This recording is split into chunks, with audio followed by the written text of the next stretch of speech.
Welcome back to Yard Talk, everyone. I'm here with one of the most amazing professors here at the Virginia State University, Dr. Zoe Spencer.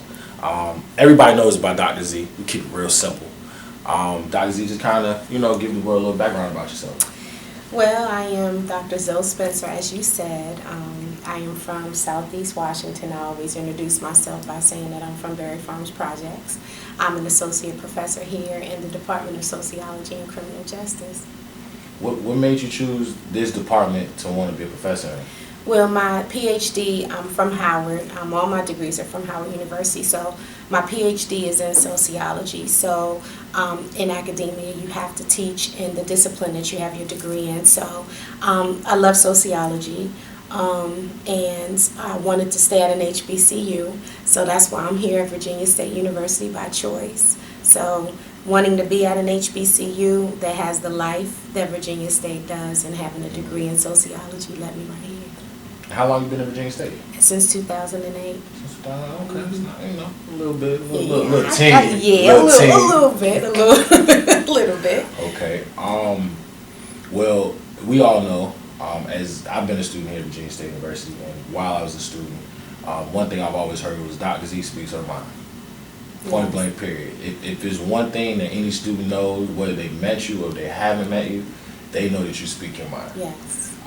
Is there a reason why, or what is kind of like the background between, is it something that you've been doing since you've been a child, or is it just? You know what, I have, when I was little, everybody used to say I talk too much. Mm-hmm. And, not that I was raised that you're supposed to speak your mind, because I was raised in an era where children were supposed to stay in a child's place. But, I think as I've grown, you have to be true to yourself.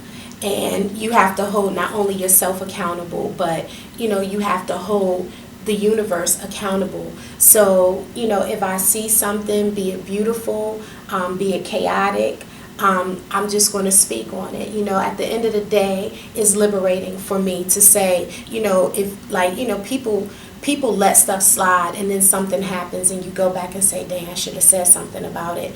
And I never want that to happen. So the same way that I give love, because I never want to die, or I never want anybody to leave this earth and I didn't say what I needed to say. So, it's just a part of who I am. Oh, yeah. Can't be mad at you being true to yourself. You have to. Can't be mad at Yeah, that. you have to. But so, speaking of that, the Mike Brown incident. Yes. I could tell, not only did it touch your heart, of course it hurt many of Americans throughout the world, white and black, not just African Americans. Absolutely. But your decision to not necessarily reenact what happened, but kind of in a sense, reenact the fact that it took so long for, the ambulance or the police to get to the scene, explain kind of what was going through your mind, or why you even did it. Well, I've been doing activism, and I don't talk about it a lot, but I've been doing activism work before Mike Brown, before Trayvon, before it was, cool or popular to do activism. So that's something that I've done. With the Mike Brown incident, the reason why so many people rallied around Mike Brown is because Mike Brown's death is not just a racial thing. It's a human rights issue. I had the opportunity to go to Ferguson and to meet the people from Canfield where Mike Brown was shot, to see the neighborhood, and to actually talk to the people who he was with before he was shot. And, having gone there and actually been present in that space, and then to reenact what happened, it made it that much more pervasive for me, the violation. People call me a conspiracy theorist, I know you know, but we have to pay attention. We have to make sure that we pay attention to the laws, the way that the laws are changing, the way that practices happen, especially policing, with regard to our people, because African American people come from a very delicate racial history in the United States. And our ancestors fought for us to have inclusion in our Constitution. And what people don't understand is that situations like deaths, tragedies like Mike Brown represent a violation of the human and constitutional rights of young Black and Latino men and now women.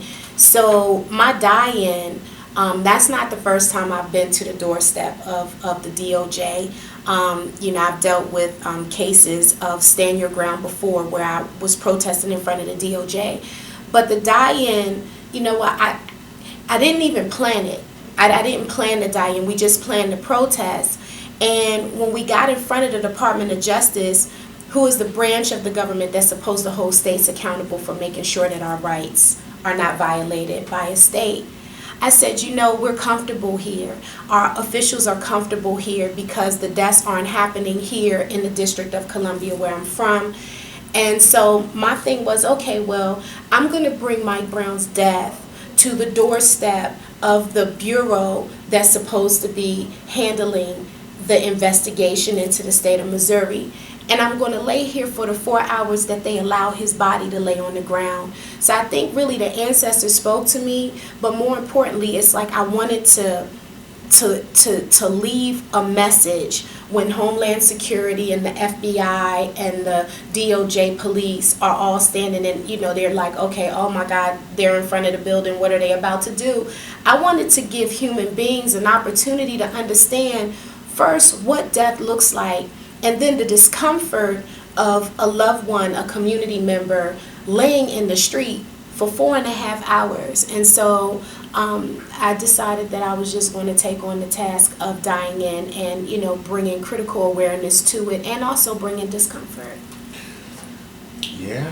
I could absolutely say I was on Instagram and I was just scrolling. And then first, one thing I started to see, I said, what? Wait a minute. I had no idea. Yeah, and then it went viral to an extent that so many students, a lot of times students themselves don't necessarily, kind of pay attention to things like that or even care nowadays, so it was like for so many students to kind of, in Instagram world repost or, yes. Or just try to help push the fact of the movement necessarily that you just something you just do on everyday life. Right. But for students to actually try to make it into something is like truly an amazing. It was a blessing. It was a blessing because I went down and one of my comrades took the picture and she was going to post it on her page and she said, I'm going to, is it okay if I tag you on this photo? And I was like, that's fine. I didn't know that it had done that. And when I got up, I had so many text messages and I had people calling me. My son even found out because, my son is protective of his mom. So he's like, hold on a second, my mom's laying on the ground in front of the DOJ. So, but I think the beauty of it and what humbled me was the fact that so many people bonded with the struggle and they bonded with the act. And even the people who didn't know, most people know about Mike Brown, but I think the students who may not have known because they saw it became more interested. So if that was the purpose it was supposed to serve, then I'm just humbled. Like I was humbled. Yeah, it was crazy. I was like, wow. It was crazy, yeah. But kind of speaking in this sense, there's, of course, there's a big movie that kind of released recently. Without question, I already know you've seen it. Yes. Selma. Yeah. What's your take on it? Do you feel like it has any? Do you feel like it's interesting that it's relevant in the sense of right now with a lot of the issues and a lot of the deaths that's taken part in America within the last year? I watched Selma and absolutely. It was crazy because you're talking about, we're celebrating the 50th year of the Selma confrontation, and really the 50th year of kind of the culmination of the Civil Rights Act movement with the Civil Rights Act. And we're here in 2015, and everything that our ancestors struggled and died for, all of the hosing, all of the dog bites, all of the arrests, all of the lynchings, all of the violations, the brutality that our ancestors suffered, we're right here, right now, 50 years later, and we have reverted back to Jim Crow post or pre Civil Rights Act. Our rights are being systematically disenfranchised, our constitutional rights, our right to protest. The state of New York is proposing a militarized police response to protests now. There have been probably about maybe 5 deaths in police homicides of teens and African American and Latino teens and men and even young girls in the last 3 weeks. We just had a sister in Norfolk State who was bitten by a police dog, and it's crazy. So when I saw the movie, I just realized the work that has to be done, and I'm a little scared because we're here and our ancestors and elders fought for our freedom and equality, and we're here, right? And we back here, and people are still asleep. You understand what I'm saying? Because we got a chance to experience a little privilege. People, yes, yeah, and it's easy to do when it doesn't touch you. You know what I'm saying? And so, my activism is really about fighting when it's not touching me. You know what I'm saying? So I thought the movie was brilliant. The one thing that I took issue with the movie with, but they kind of talked about it, is they focused on Martin Luther King, and most history focuses on King and nonviolence because that is the way that they expect African American people to deal with oppression and brutality with nonviolence. But they don't focus on the reality that, and in the movie Lyndon Johnson said it. He had this quote in the movie where he said one of his assistants was asking him, well, why are you supporting him, and why are you supporting King, and blah blah blah. And Lyndon Johnson said, well, I would rather support King and his peaceful movement than to support Malcolm X or any of these other militants that are going to come in here, and wreak havoc. And so I'm hoping that people picked up from that, the government had a choice. And the reason why the peaceful movement was so successful and so popularized in the media is because you did have militant responses, be it the Black Liberation Army, be it the Nation of Islam, be it the Deacons for Defense, be it the SNCC SNCC. You did have that fear of militant resistance flanking, and so it forced the government to address the needs of African American people. And so I liked it. I just wish we could have other movies that showed that part. Not from a negative side, like it was criminalized, because it wasn't a criminal movement, but yeah. And you brought your class with you. I did. Why? I teach a social movement, social change class, and Selma is social movement. So last week, and I waited actually for the semester because I knew and I put it in my syllabus, so because I knew I wanted to take them. Because Selma is just relevant to understanding social movement, and we will be studying the civil rights movement and all components of the civil rights movement, not just in that era, but we're going to be studying the different movements throughout history, and so I thought it was important that they go and see it. Yeah, it was interesting because when the previews came out, I was like, okay, let's see that. And I had been so busy, I was like, no, one thing, before it leaves the box office, I need to go see it. And it was like, when I was in there, I was like, wow. Yeah. Like, all you could really say is like, wow. Yeah. I was kind of scared to go see it at first, though. Because you didn't know which take it was going. You didn't know if it was going to really, it was going to make African Americans look good, or if you didn't know if it was going to make African Americans look bad. Because certain, it could be real touchy, but absolutely. I think it really played the line.